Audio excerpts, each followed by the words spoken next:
and asking and inviting the public to beat Ahmed Suale shortly after he was shot to death under witness protection. Well, now we know that we're told that the wrong person was arrested. So the Attorney General has no other option than to let the matter go. 35 minutes after 9 here on Sunrise on 3FM 92.7. My name is Johnny Hughes.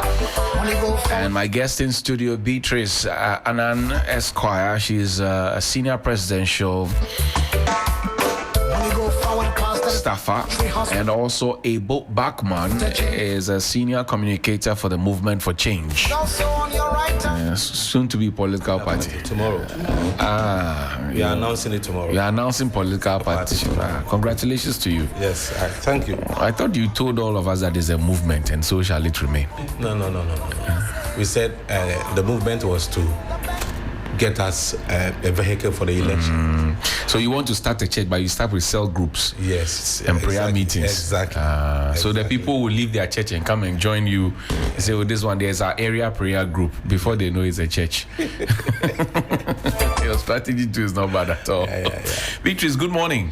Good morning to you, Johnny. It's good to be back. Yeah, for you were on leave. The last time I was only here. 10 days. Only the last 10 time days. I was here, you were on leave. Only 10 days. Let me welcome you back to the studios of PBFM. You know I've always wanted to be a journalist somehow. Oh, wow. So sometimes when I get the microphone, I want to try. You want to do something and do something. Charlie, don't wish for it, man. Anyway, let's begin. So who killed Ahmed Suale? It's a question that's being asked. Beatrice. For me, I think that question is very important, and it's my expectation that the Attorney General and the Ghana Police Service would bring justice to the family. When people die, we feel so sad in the short term, but the effects it has on the immediate family can never be compensated. So it is yesterday I had to call the Attorney General on this matter personally because I have been very worried about it, and he's given me all the assurances that they will do their best to bring the perpetrators to book. Right. And that has to be done. But we also say in law that it is better for 1,000 guilty people to be walking the street than for one innocent person to be behind bars. Right. And so merely because you want to prove to the public that the perpetrators have been brought to book is not a justification to perhaps get the wrong person. We need to get the right people. We need to do the things that will bring justice. But Johnny, this issue of Ahmed Suale brings to the table a bigger issue of the kind of governance that we were subjected to in this country. What and kind I of heard governance was that? I heard you play the video of Kennedy Japan before the show started. It's an eyesore. We lived in a country where the press freedom index, we moved from 1st to 10th. We lived in a country where many people who are not party members of the NDC, like Sam Jonah, Professor Frimpong Boateng, who is an MPP member, were literally being gagged from expressing their opinion. The likes of Manasseh Azuri, Caleb Kuda, Bibi. You can name the journalists. People could just not exercise or express their editorial view. It was irrelevant to government whether those views. And you, Johnny, you have been a subject. Why am I giving examples without giving you? I just didn't want you to feel bad. Recently, I saw that you bashed my government. I'm sure after you ate kinky and nothing happened to you. Yeah, that day we ate wache. It was rather wache. And nothing happened to you because the NDC takes a different approach to government. That when you are in government, people must have dissenting opinion. And merely because people dissent does not mean they disapprove. Because they some of them are coming from a good place. They want to see good things done. Right. They want to see that your ratings are high. So they bring some of these things to your attention. But we lived in a country that people could not even do their legitimate work as Ahmed Suale, where you have today a very potential flag bearer of the NPP. I tipped Ken to win ahead of Dr. Baumia. Why do you tip him to win? I think Dr. Baramia is practically not a candidate that many people will accept. It works for me as a member of the NDC that they would present Dr. Baramia again, because then the tapes are still there for us to play. And I'm sure we'll come to the discussion on Cedi appreciation and all that. And to demonstrate that Dr. Baramia does not have the requisite administrative capacity to manage the economy, and he was just blabbing when he was in opposition. But if Ken wins, that is their candidate for the flag bearer position, and literally put this man on his TV station calling on people to deal with him, and this is the end result. To beat him, actually. Yeah. That he will pay whatever. I didn't want to use the word beat. Oh, no, he said mumbono. That's the literal translation. I didn't want to repeat what he said, because I don't think that merely because somebody does an investigative work, even if it is false, even if there was no basis, that was justified. President Mahama, I remember, and when I say this, Manasseh Azuri is never happy, but I remember the Ford expedition scandal. Right. It was a very frivolous, scandalous, and like my brother would say, nebulous insinuation. Sami Jemfi, nebulous insinuation against the president then. Shraj came out to say that there was no bribery, but nobody killed Manasseh. Nobody scared him. In fact, Manasseh is on record to have said that he was called by a minister of the NDC and we wanted to offer him protection as a government, because sometimes we know how the base may react to some of these things. That's right. But as a government, it was incumbent on us to stomach a lot of things, and that's what governments do. But the MPP, they don't want dissenting opinion. I'm here with Ebo Bakman. Ebo Bakman was a member of the MPP. That's right. Together with Solomon Owusu, Alan Tremanti. Why did they leave the MPP? Because at a point they felt that the party was not towing the right line. And so somebody had to speak up and call the party out to do the right things. And then they dealt with them in a way that should not happen. And tomorrow they are launching their own political party. I hope it has to do with something MPP or PP. No, they already have GTP. So. But that's their great transformation plan. But this will be a name of the party. So the point I want to make is that this incident of Ahmed Suale'S should remind us of why we should never give, or we should not collectively give our power to the MPP, because they cannot manage power. Should we be looking at the police bringing a more qualified suspect so that the Attorney General can then now go to court full chest I think to bring finality to this matter? I think the police should do more thorough investigation, because when there is so much pressure, there is a tendency to bring the wrong person. I did a case for a gentleman, and his only alibi was his girlfriend, who was a married woman. Oh, Charlie. And so you had to prove, you had to either prove the alibi to prove the affair, or to keep quiet and go to jail. You're going to collapse the marriage. And that was also a dangerous thing. So if that gentleman didn't have this alibi, he'd probably have gone to jail. What happened to the marriage? It collapsed? As a matter of interest, as a matter of public interest. Not ask me. As a matter of public interest. So the serious point I want to make with that, Johnny, don't distract me. No, that one too is a serious problem. It's a serious matter. That the serious issue I want to bring to that is that sometimes it is not to say that we want someone who looks like a suspect. That's how sometimes we profile people, right, and we profile them wrongly. Because this gentleman was also a pastor. And so if you were profiling, you would think that he had the Holy Spirit in him, and he was doing wild things that even unbelievers would not do. So that's why we should, that's why we should not profile people. But what we have to do is to be able to create an environment where people will not think that if you are able to execute murder in the most painful way, like the death of Ahmed Suale'S, and the issue is politicized, then you can get away with it. Whatever it is, I want to urge the Attorney General. I want to urge the Ghana Police Service. And as a government, I can tell you that President Mahama on the campaign a number of times indicated that the perpetrators of Ahmed Suale ought to be brought to book. And so we are not relenting on that effort. And once again, my condolences to the family. I think these are very challenging times for them. Indeed.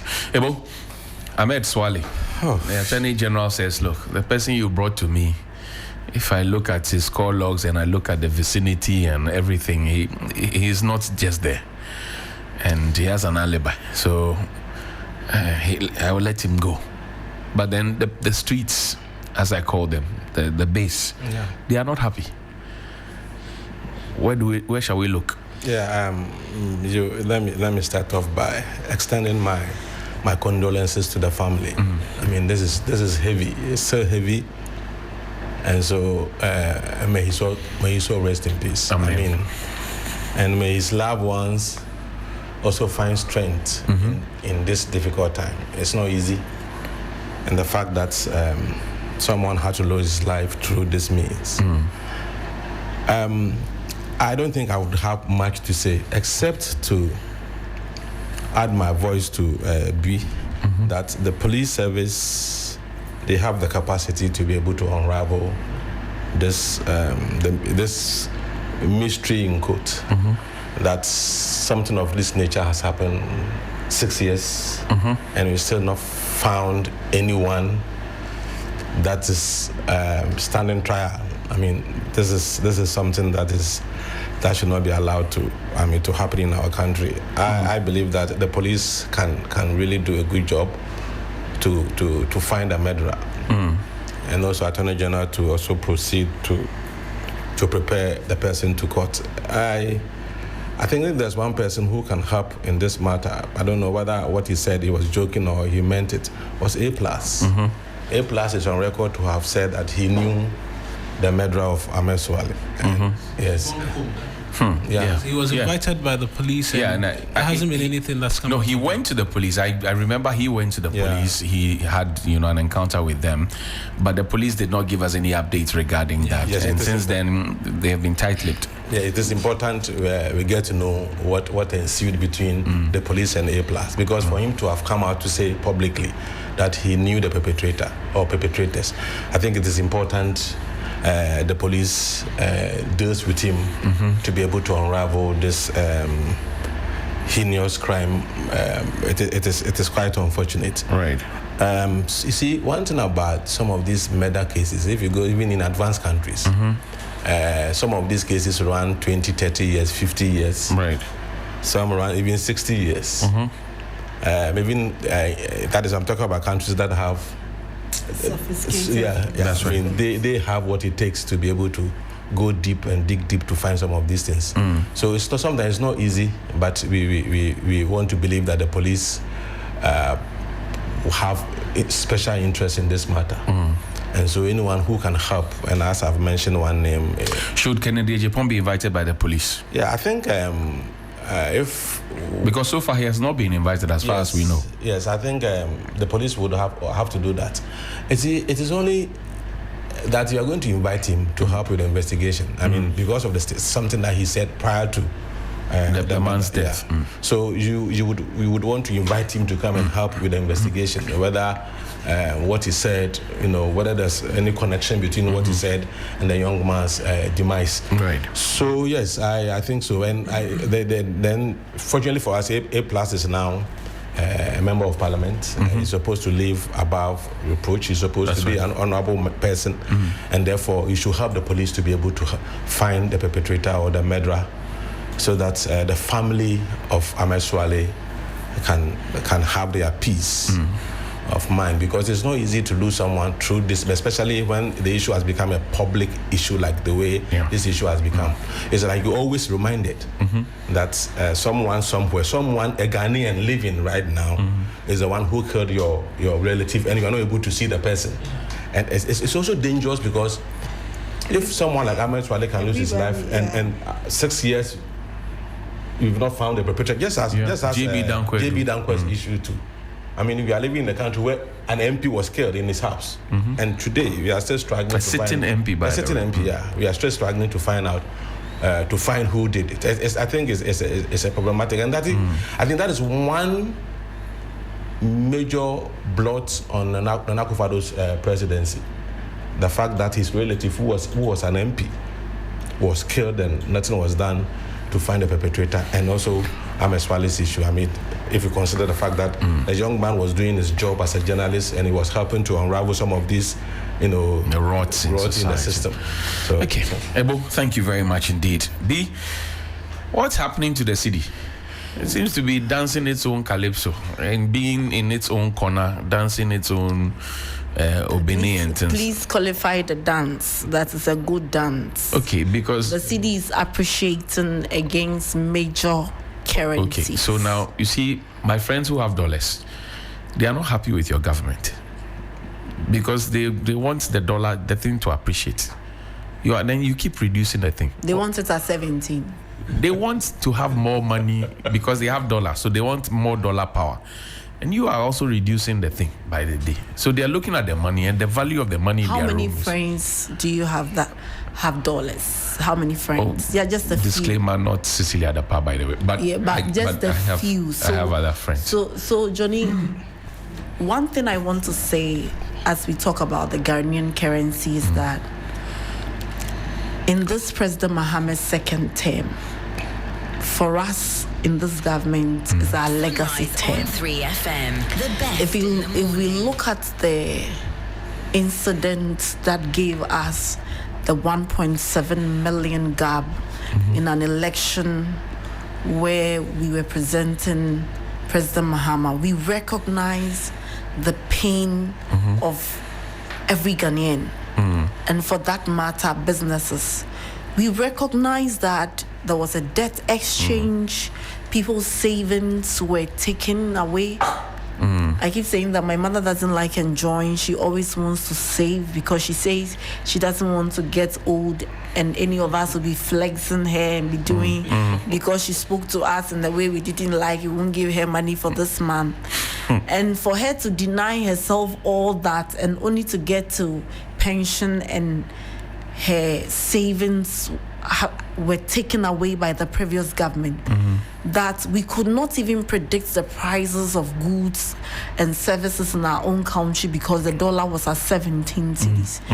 And at the time we were having all these challenges, we were being told that you should be grateful because even if it were the NDC, it would have been 20 cedis. I don't know whether you remember that. We were being told that the NDC was so incompetent. Yeah, the alternative is scary. That you should even be happy that you're buying it at 17 cedis. The best in the morning. When we assumed power, President Mahama recognized that you need to create the right macroeconomic environment for businesses and individuals to thrive, for businesses to be able to expand, for a lot of things, fuel prices and a number of things. You remember that at a time we were buying a liter for fuel in this country for 22 to 23 cedis. And when you mention it, you'll be told that you should even be grateful because it is not 30 cedis, it's 22 cedis. It looked like people had so much money under their beds. People had made so much money. So the cost or the rising cost of living was not a problem for the NDC, for the MPP government. And so we took a bold decision that one of the reasons we had borrowed and there was a debt exchange and a number of things were going wrong was because the government was not fiscally disciplined. In short, the government was overspending its income. And so expenditure, a government that was digging hole. A government that was recording on the average 12 billion financial irregularity. Everything was a mess. And so when we took over, we decided to do a lot of house cleaning. Do you know that as I speak to you, the finance ministry has saved this country over 1 billion cedis? From where? From fraudulent payments that MPP intended to do. In respect of paying contractors And I know at the right time, they are not done with the audit. But as at where they are is 1 billion cedis. So by the time they are done with the audit, so they were paying contractors double. So you present your certificates at Finance Ministry, they pay you, then they present the same certificates at Roads and Highway, and they are paid. That was the state. And if you were creating this kind of hole, you would have $1 and a number of things going wrong. Is the government buying galamsey gold to sustain the economy? The government is not buying galamsey gold, and I'll come there. But the important point I want to make is that the NDC government has been fiscally prudent. Many of even our CEOs are not happy because they are always calling to say that the finance ministry is not releasing money and all that. But there is a strategy and a bigger strategy to make sure that we have the right economic environment for businesses to expand, for young people to be employed, for nurses and doctors to be accommodated. You know, this government employed over 10,000 nurses. They did not intend to keep the nurses. They just wanted to win an election. And then after whatever happens, they will see what they can do about it. And so we as a government, and together with the Bank of Ghana, I am a member of the Bank of Ghana board, so I can't talk so much about the Bank of Ghana. But what I can assure, I'm conflicted, and I have to be careful not to divulge confidential information. Board, we would love to hear them. As for you would love to hear them. But what I can assure you that is that the central bank and the central government are working closely together. There is no disconnection, so that together we can help stabilize the currency. And I think on this note, we have to commend the Honorable Forson. He has demonstrated that when you prepare for a job and you are given the job, you execute it well. And why are you buying galamsey gold to sustain the economy? You know, the narrative, this false narrative. By who? By the MPP. And some other supposed neutrals like Kofi Bento. He was on Key Point on Saturday, so I can mention his name. He was my classmate. We did financial markets together, so he's my very good friend. So I can go after him. It's because we are almost in the 10th month. We are in the 10th month of our governance. There is no corruption scandal anywhere. So the MPP has nothing to talk about.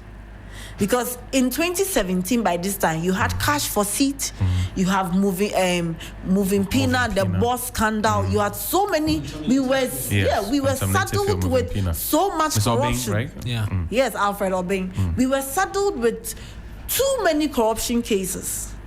And so it appeared the NDC was active then, and there was something to talk about. Today, the NDC has stopped the financial bleeding. We are making savings. We are trying to right the wrongs of the past. So there is nothing to talk about it. And so when the government by itself started the fight against galamsey, the MPP had to lie. It is not that Gold Board is buying gold from illegal mining. It is never true. Gold Board buys gold from large-scale miners like Newmont, Anglo Gold, and the rest, and licensed small-scale miners. In fact, 20% of all gold purchases from Gold Board come from the big mining companies. And this is the reason. You know, the mining companies will by all means need cedis to carry out their expenditure. That's right. So the government created a very good structure and said, do not take all the gold out, get your dollars and use it for whatever you want as a multinational. We want to retain some here, so we use cedis to buy the gold, and then we do the exports, and we keep the forex as buffers at BOG. And so it is just an attempt. Sometimes I feel it's not even about government, it's about the fact that they don't like Sami Jemfi because he gave them a lot of hell, and he is the CEO of Gold Board. So let's just say something. But it is also important to say that Johnny, this whole issue about even the galamsey and the Gold Board, it was not as if the MPP engineered them. It was the NDC's own, in tandem with the principle of running a very transparent government, that we did meet the press, and we invited the press and said, you can ask us any question you want. We are very, we want to be transparent. We want to build a nation with you. And out of it, you had this Galamsey matter coming up. So it's not as if any media house carried out something and for which reason. No. It should tell you that the NDC government is committed to doing the right thing. I keep saying we don't claim perfection. Along the line, some of the policies we are implementing may not achieve the intended consequences. But we are happy to come back to the people. We are happy to admit where we have to review. And here, review doesn't mean cancel. You'll be apologizing before. No. Review doesn't mean cancel. We are happy to review it so that together we can build a nation. Because, Johnny, we have a very beautiful country. If you've even gone to very advanced jurisdiction, you realize that Ghana is a country you can live in. Right. So we don't have to destroy our country. We want to make sure that regions have good roads, good hospitals, hence the big push. President Mahama wants to make sure that no appointee is profiting from Galamsey. So you know what he has done? He has placed a ban on every government appointee that you cannot even engage in legal mining. If you want to engage in legal mining and go for a license, please bring the appointment letter and go and do your business. Okay. You cannot be in the business of governance and mining at the same time. For me, that shows a president who is willing and committed to building we will wait. the country. It's just the first year, so we will wait. Oh, please wait. Agrobeswa, if you're not. You see, 2017, moving Pina, cash for seats. It should have told you what you should expect. The president said he was in a hurry. We didn't ask him where. 126 ministers. We didn't ask him where he was going. 58 ministers, and the country is running better. With the president's speech. I urge you all to be citizens. Citizens and not spectators. That was the first shot. Citizens and not spectators. Ebo, you have taken this thing too far. You have taken it too personal. No, but Ebo, how is your pocket? Is the Cedi doing well in your pocket? Let me say this. Because of my background, I appreciate economics and finance so much. And I can tell you that someone or a group of people who is doing something right. Cedi appreciation or depreciation, they don't just happen. They happen when some things are either being done rightly or wrongly. And I'm saying that if you look at the way this government has managed the economy from day one, and if you consider what MPP said also from day one in relation to the economy, arresting the Cedi and giving the case they were no. I'm saying this year. No, I'm talking about this year. Right. You notice that any policy of this government in relation to the economy, MPP has come out to condemn it. Gideon Bwako came out to condemn the performance of the T-bills.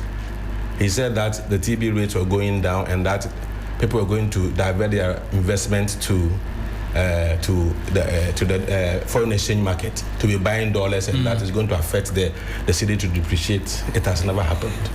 You remember what Minanta said in relation to even the levy that we are getting from these mining companies. Every statement they've made in relation to the economy, which has been an attack on this government performance, it's pretty much what comes. So you can say that if they were the one in government managing the economic performance would have been worse. Are you getting it? Because whatever they've said against this government, but the man believes himself, Paul. He also says that he can manage the thing well. Obviously, you were given an opportunity to manage the economy in the dying days, after Mr. Oforiatta had done his best. No, but what did he do? What did he actually do? You see, the point is that when it comes to the forex management, it's demand and supply issue. That's right. So your strategy to be to weaken demand and strengthen supply. And that's exactly what this government is. It's very simple economics. You see, this government did two things: fiscal discipline and also monetary discipline. Because now you need to weaken demand for the dollar supply and strengthen the supply for the Cedi. So, and what did they do? When they realized that the economy was in turmoil, they needed to stabilize the economy. So they tightened the expenditure management and control. so that people were complaining there's no money in the system. But it was meant to stabilize the economy. Are you getting it? You remember when Bank of Ghana took over, the policy rate was 27%. Right. They increased to 28%. Yeah. What were they doing?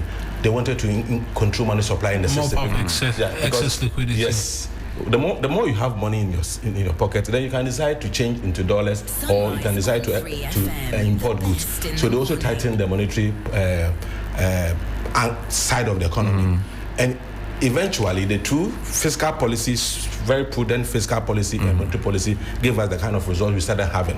Okay. And the kind of, in our case, we are using the foreign exchange flow management system, where we allow demand and supply to operate for some time, but the Bank of Ghana intervenes as and when it becomes necessary. So obviously, if you compare what Atto and the governor, and let me say this, that, I mean, this is a very fantastic governor. Isiama, he understands what he's doing. If you listen to him, he's been there before, right? Yes. If you listen to him, you know this is somebody who understands the issues. So the other one didn't understand. But of course, the results we have, whether you understood or you didn't understand, the results. The way you are emphasizing like he understood, means that the other one. Yes, and you see, Dr. Addison didn't understand the way. No, I'm not happy for Johnny. I'm not happy. You see, the last economy, the previous economy was managed by 3 people: Bawumia, Oforiatta, and Addison. That's right. And the result they gave us is there for everyone to see. Now, this economy, let me tell you, interestingly, this economy is being managed by Atto, the governor, and the president. Because anytime I listen to the president, he says, when I had a meeting with Atto and the governor, this is the decision. When I had a meeting with them. So you could see the president himself and the government has shown prudence. I mean, let's be honest, in respect of Sunrise on the management of the economy. That's why we are seeing the results we are seeing. But you look like Governor Addison to an extent. So I'm surprised that you are talking about, because no. So they didn't manage the economy well. You see, one thing that affects economy, people don't. But Dr. Bawumia said on Woon to me radio that, look, he is happy with the result he left for us. He said it. So that should tell you, if that result, if he said he was happy about the result. A former deputy governor of the Bank of Ghana, a former vice president says that, I'm happy with the results I left. Who are you able to be saying economic management team? Yeah, but who are you able to be contesting that? But the result was out there. The result was out there. You see, but I was going to make a point. You see, one thing that normally we don't want to talk about economy is corruption. That's right. Now, the kind of corruption this country experienced in the last 8 years under Akufo-Addo. The effect of corruption in the economy is that when people steal, they're not able to send the money to the bank. And if they keep the money in cedis, the money will lose its value. So they convert into foreign exchange. So they buy keep it under the bed or something. Yes. Okay. And so it affects the supply of the foreign exchange in the system. And that is what we experience in the But if somebody goes to steal some, then and circulate it will not affect all.